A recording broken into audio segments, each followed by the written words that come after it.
Hello, everyone, and welcome to today's episode. This is going to be really helpful for pretty much everybody who has goats because at some point you have a goat that's anemic, usually because of worms, but possibly because of something else. And so, since this is a nutrition topic, we are joined today again by Dr. Robert Van Saun. If you listened to any of the nutrition topics on the podcast before, you know who Dr. Van Saun is. He's a vet professor from Penn State University. He's a ruminant nutritionist, and we are excited to have you back again on the show today, Dr. Van Saun. Welcome. Thank you. Good to be back again.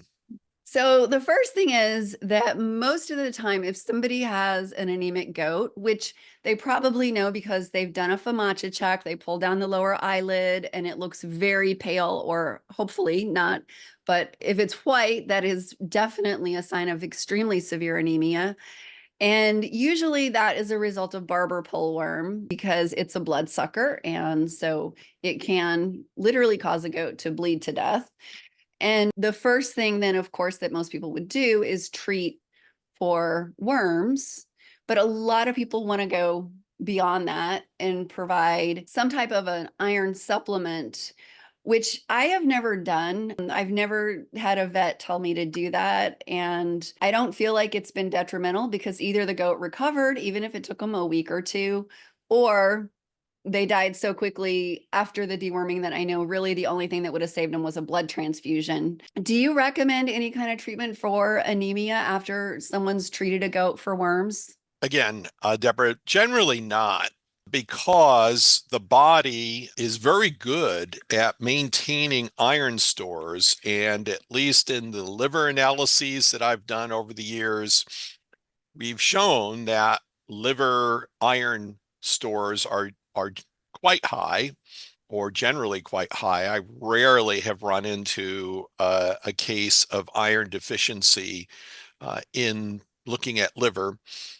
Now, of course, we know that our red blood cells all come from the bone marrow. And so it's the bone marrow that has to grow the cell and incorporate iron into the protein hemoglobin to make it a normal red blood cell. The challenge we have is iron is stored in one form, but it has to be incorporated into a different form when it goes into the hemoglobin or myoglobin proteins, whether this is being made for red blood cells or myoglobin is sort of the oxygen carrying protein in our muscles. And the thing that's important here is it is ceruloplasmin, which is a copper containing protein made in the liver that converts the storage iron into the active form. And so what I've seen in many cases is more of a copper deficiency leading to the anemia. And so I'd be more cautious about just inadvertently or adding iron, and I'd start to look at some of these other issues, especially with many of our previous conversations about copper status and molybdenum and sulfur and all of those things that could be in there. So I think that's one. And I just had a case, about 2 weeks ago. I visited a sheep farm and they were having parasite problems in this one group of animals. And this one animal that we euthanized and had evaluated for necropsy. When I evaluated her when she was barely alive, I mean, she had the whitest gums and the whitest eyelids that I've ever seen. I mean, just white, white, white. But yet her liver iron was quite good, but she was copper deficient. And so, again, feeding extra iron because the body holds on to iron so tightly. And the other thing, if we have a lot of gut damage due to the parasites, there's the potential for secondary bacterial invasion, and those bacteria require iron. So if you add iron into the gut by feeding iron or whatever, you can actually promote gram-negative bugs to grow. Wow, that's really good to know. And I think if you're giving it orally, you're you're really feeding those bugs in the gut. That's right. That's direct right there. Wow, that is really good to know. So then if people are listening and go, oh, so that means I should give my goats copper after treating for worms. What do you think Well, about that? no, I wouldn't do that either, just because, we know potentially the risks of copper and copper toxicosis. And so this is one of those challenges that I think we have to put a little more faith in the animal being able to recover, assume that the animal is in fairly decent shape. I mean, if an animal's on a poor quality diet and the protein is limited, doesn't matter how much iron you provide them, they're not going to have the amino acids to make the proteins to turn the red blood cells over, right? So red blood cells have a lifespan of approximately 105 days in the blood. And so they're constantly turning over. And so if you have a parasitic infection that's taking red blood cells away more quickly than they normally would be lost, plus, of course, it's taking proteins out of the blood, right? As it's consuming the blood. There's other factors, I think energy, protein, considering copper. There's other things to be thinking about.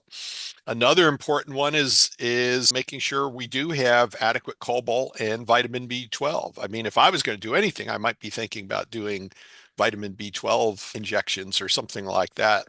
Okay. I'm glad you mentioned protein because I know I always tell people that when they've got a goat that's severely parasitized, it usually also means their body condition is going to be really poor. And it's really important to increase the protein in that goat's diet to rebuild the muscle in there. But it sounds like it's the protein, the higher protein diet is important for more than just rebuilding the muscle mass of the animal. Yeah, well, I mean, amino acids play so many different roles in the body, and any infectious disease process, whether it's parasites or bacteria or viruses, the body responds in kind of a unique way.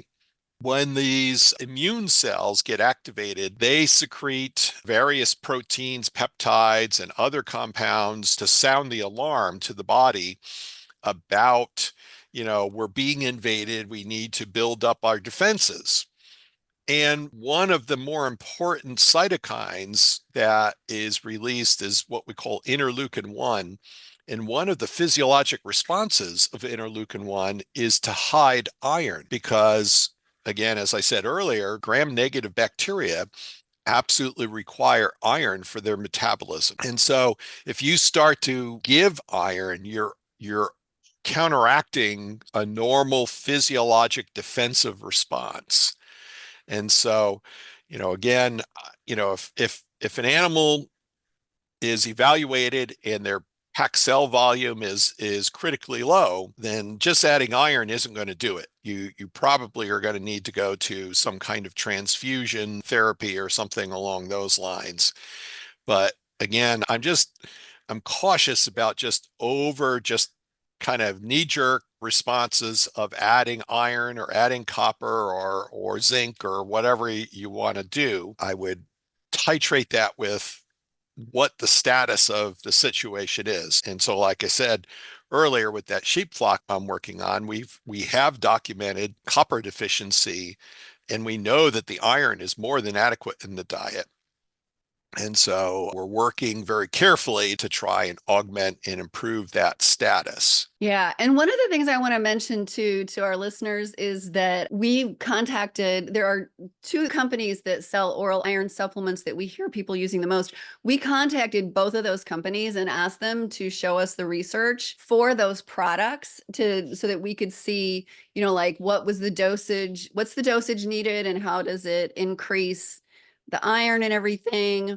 And both of them refused to send us any research. One said they don't share any research that's not legally required, which is basically zero. So, and then the other just flat out refused and said that they just don't share that. And I haven't seen any independent research that shows that any of these oral iron supplements are helpful.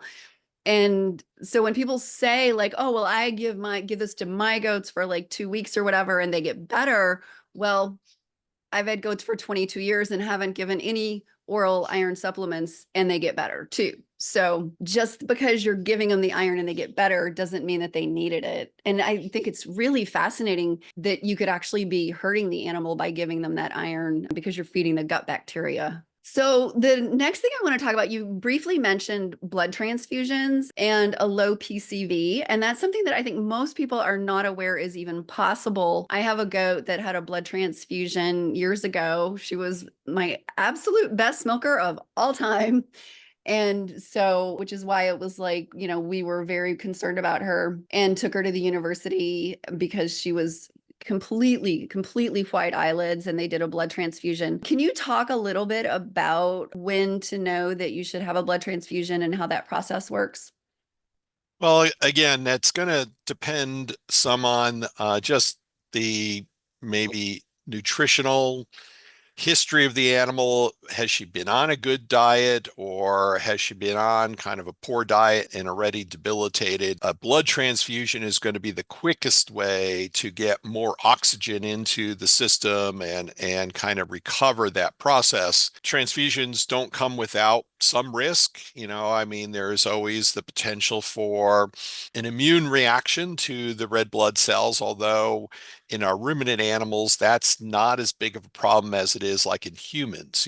In humans, we have to check for the Rh factor and whether your antibody, or if you're AB or A, or those kind of things. It's not as big of a deal there. I think just taking a blood sample, looking at the protein status, so the albumin concentration, if that's too low, like if it's below 1.5 or so milligrams per deciliter, then that animal is going to need some kind of colloid or something to try and keep the fluid in the blood vessels. Otherwise, she's going to become extremely anemic and lose fluid into her tissues. So that's why we see the bottle jaw and things of that nature. Again, depending on the age of the animal, if she is, let's say, pregnant, or if she's lactating, depending on the nutritional needs of that animal, decisions might be made if they're below, a PV pack cell volume of 10% or something, that, they really need to have something done. Yeah, with my doe, she had just given birth within the last couple days. So the assumption was that she had some kind of internal bleeding as a result of Yep. that, which I think most people don't think about that with their pregnant does because we're vertical. If we bleed a lot after a baby, it all comes out, but goats are horizontal. Right. So if our goats are bleeding, gravity is not pushing it out of their body, it's staying in their belly. So you can't assume that your goat's not bleeding if you don't see blood. Right. Right. No, you're absolutely right there. And certainly there is all the possibilities of, a rupture of a uterine artery, although that would be pretty devastating. But, you can have tears in the uterine wall or something like that that could bleed for quite some time before it finally clots and the bleeding ultimately stops. And that animal's going to show to be fairly quickly anemic. Yeah, exactly. So one of the things too a lot of people wonder about is like the blood types. And you mentioned that there's not much risk of a reaction to a blood transfusion. In our ruminant species, in the ruminant species, right? Other species, we have more challenges there. Horses are another one that's kind of problematic. When we do blood transfusion for foals, we have to be pretty cautious and do some blood typing. But in ruminants, we can usually get away with at least one, if not two, before we really see any problems. Right. Another thing that we touched on a little bit was copper. And when I was looking at goat medicine to prepare for our interview today, I noticed that copper toxicity can cause anemia. So let's get into some of these other possible causes of anemia. How would you know that the problem is copper toxicity or one of these other things? Yeah, so in our initial discussion about this topic, I was a little concerned about the scope of it because certainly anemia is a very, I'll just call, diverse disease. There's many things. I mean, the obvious cause of anemia is blood loss. All right. So that's, hemorrhage, severe hemorrhage, is the number one cause of anemia or some kind of ongoing blood loss things. Then we look at, is there something wrong within the bone marrow, like leukemias or things like that, that could affect the stem cells from making red blood cells? And then over time, you're going to lose that. There's other elements. We talked about iron. And so certainly iron deficiency by itself will cause a classic anemia. Copper deficiency will cause a very similar type of anemia as iron because of the reasons we talked about earlier. But we were addressing a little bit about diseases.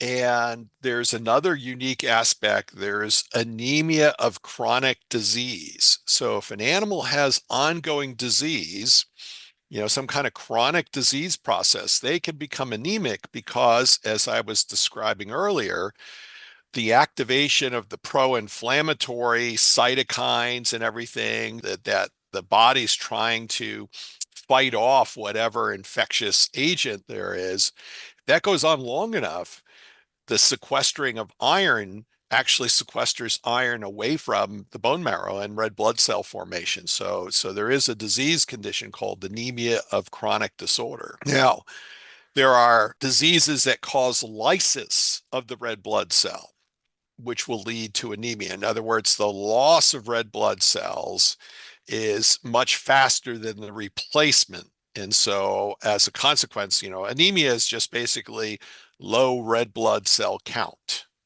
All right. That's why we talk about packed cell volume, or we talk about cell numbers, like 8 billion red blood cells, as a normal concentration or something like that. So there's a number of infectious diseases, anaplasmosis, babesia, and similar organisms. Some of these are tick-borne diseases, which are becoming more prevalent. They can cause lysis of the red blood cell and see anemia as a classic consequence. Copper toxicosis will cause lysis of the red blood cell predominantly in sheep, not so much in goats. And that's kind of a misnomer. And the thing is, though, is the lysis of the red blood cells is pretty devastating with copper toxicosis, so that it's more of an acute death rather than an animal ongoing and showing, anemia. Vitamin B12 deficiency will cause anemia. That's called megaloblastic anemia or pernicious anemia. This is seen in humans. It's seen in ruminant animals when they're cobalt deficient. So because of all of this, we actually classify anemias based on what happens to the red blood cell. All right. So we have anemias where the red blood cells are very small. That's called, let's see, hypochromic microcytic. So microcytic is small red blood cells. Large red blood cells, like in megaloblastic anemia, that's where the cells are macrocytic. They're very large, larger than normal. So taking a blood test, we can actually look at the red cell structure, the tools that we have, the machines that we have that perform the blood counts and everything, they can actually measure the volume of the red blood cells and if they're really large or not. And then we can also look at whether the anemia, the red blood cells in an anemic case, have adequate hemoglobin. All right. So they're normochromic, or they could be hypochromic. That's usually with iron deficiency, or they can be hyperchromic. All right. So, and all of it just has to do with what a given toxin or nutrient has effect on, whether it's the development or production of hemoglobin or the actual development of the cell in the bone marrow itself.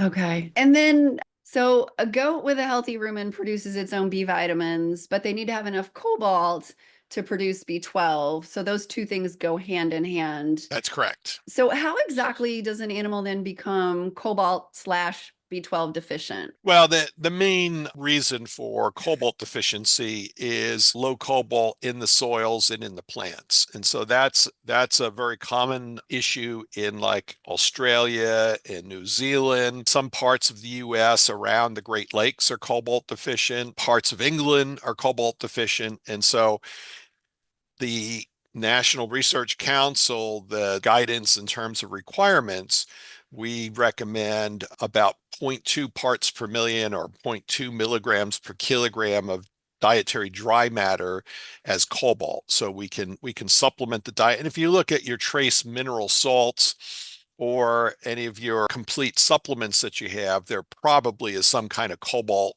source in there. Okay. Would a blood test be able to tell you if an animal was cobalt deficient? Yes, we now with the newer technologies that we are using to measure mineral concentrations in blood with the what's called the ICP mass spectroscopy, we now have been able to measure cobalt in serum. And so we're starting to establish some good numbers for reference. Some labs will actually measure vitamin B12. Or another thing that they could do is there's a byproduct of metabolism when B12 is missing, a compound called methylmalonate increases and it's excreted in the urine. And so they can actually take urine samples and look for elevated concentrations of methylmalonate. Oh, that's interesting. Okay. And then another possible source of anemia that I found fascinating was kale. So I know a lot of people love to feed excess garden produce to their goats. And, I always just say don't give them too much of anything. But so how much kale is too much? And like, would you have to feed that to your goats daily or? Yeah, you would have to feed an awful lot of that. I'd have to go back. There should be in most of the toxicology books there be some kind of recommendation as to, how many grams per day or grams per kilogram of body weight that they could consume. But that one isn't really high on my list. So I was a little surprised when you mentioned kale, and I'm thinking, boy, I think of the brassicas. And when I think of brassicas, I think more about goitrogens and iodine issues rather than iron issues Yeah, or the anemia. yeah, I was surprised too when I saw it. So I was kind of like, well, so if your goats bust into your garden and eat some kale, I wouldn't freak out. Yeah, I wouldn't freak out about that. Yeah, but I also wouldn't be feeding it to them every day if you have an abundance of it. So, Right, right. what about bracken fern? Yeah, bracken fern is another one of our poisonous plants. It's got a couple different toxic compounds. One of them is thiaminase, and it can cleave thiamine. And so there could be some connection there. And I'm trying to remember what the other compound is. I haven't reviewed my poisonous plants in a bit. But that's generally what's happening is there's some kind of toxin that's interfering with either the use of iron or the red blood cell formation. Okay. And then the other thing listed for anemia, there was a long list of diseases, most of which I've never even heard of. I was like, oh, leptospirosis, there's one I recognize. But most of them are like very multisyllabic and I'd never heard of them before. And so, I always tell people because a lot of times like there'll be like one symptom that their goat has and they're worried that their goat has X, just fill in the blank with something. And my answer is always like, well, generally, if an animal has a problem, it has multiple symptoms. And so, and which is true of anemia and parasites, like if the goat is Right. anemic and underweight and has bottle jaw or diarrhea or whatever, like those symptoms all go together to lead you to think that it's parasites. So beyond that, like if you've treated for parasites, like when would you say maybe the anemia is due to something different? Yeah, so that's a great question. And I don't know if there's any real well-defined perspective on this other than if you've treated the animal and we know that the antibiotic worked, right? That's always the big question. And you don't start to see some improvement in the FAMACHA score or something like that within, I would say, anywhere around 4 to 7 days. Then you got to start thinking there's something else going on. Right. Yeah, I know it's frustrating because there are people on Facebook who are like, "Oh, it takes weeks for the body to rebuild red blood cells." And that's not the case. Like I've seen goats go from white to red, like you said, in 4 to 7 days. And I'm Yeah. not And giving again, them, yeah, and again, a lot of it is due to the nutritional status. If they have the energy in their diet, they have the protein in their diet, that bone marrow, as long as there's no kidney disease, right? The kidneys secrete a hormone called erythropoietin, and that is a stimulant to the bone marrow to make red blood cells. So if you have severe kidney disease, which might explain maybe the lepto connection, although I think lepto also can cause just lysis of the red blood cell. But if the kidney can't secrete that, then the red blood cells aren't being made. But when it does secrete that, it kind of accelerates the kicking out. And so we'll see early developed red blood cells. So we can do a blood test. And if we see a high reticulocyte count, that's an indication that the bone marrow is very, very reactive and kicking things in, right?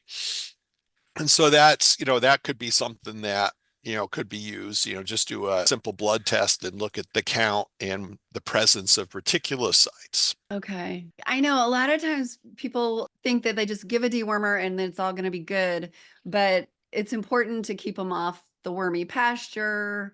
Like if I have an anemic goat, they stay in the barn until their eyelids pink up, so that they're not ingesting any more larvae or anything that's going to replace all those worms we just killed. Right, right. Um, and increasing the protein in the diet, and also making sure that you don't have a problem with resistance on your farm, that Yep. your dewormer's not expired. Like there's a list of about 10 things. You dosed them correctly. I mean, you knew what the actual weight of the animal is. And if you are treating goats, we know that goats have a higher metabolism than sheep. And so we generally increase the dosage in treating goats with our anthelmintics compared to what sheep are. And some people do and don't do that. I mean, there's so many potential variables there that could lead to, a failure of treatment, and then that might be perceived as, oh, they don't have enough iron to make the red blood cells. So yeah, we really do need to think about some of these other things. Yeah, I know. I always tell people, I know this doesn't sound quite right, like, but seriously, I hope it's worms because that's really the easiest thing to deal with when you look at the alternatives Yeah. for these symptoms that your goat is having. And the last person that I told that to, after months and months of thinking she was fighting a parasite problem, she finally got her goat tested for Yonis and it came back positive. Yeah. Yeah. See, that's a classic example of, underlying issues. And again, if those underlying issues, if that's like an infectious disease like Yonis, you're going to have this pro-inflammatory response, which is going to suppress the production of transferrin and iron transporting proteins. It's going to produce these iron sequestering proteins like lactoferrin and ferritin. And so the body's going to try and hide that iron. Yeah. So we've got a lot of episodes on the podcast about worms and treating them and stuff. And we will put those links in the show notes so that if you haven't heard those, you can easily access them. Dr. Van Saun, I thank you so much for being with us today. This is going to be so helpful for people. Is there anything else people need to know about anemia before we wrap up? No, just I think the main thing is recognize that it can be caused by many different things, and that the body does a extremely good job of maintaining iron. I mean, really, the only way the body can get rid of iron is through hemorrhage. And so I would caution people to just don't jump on adding iron. It's only one scenario, one disease process, which is in baby pigs. Baby pigs are born They have a slow uptake, and they have a rapid turnover of their red blood cells after they're born, and they have a slow regeneration process. And so we often have to administer injectable iron in baby pigs, but that's the only time that I've ever actually used iron in a therapeutic approach. Okay, great. Well, thank you so much for joining us today. You're welcome.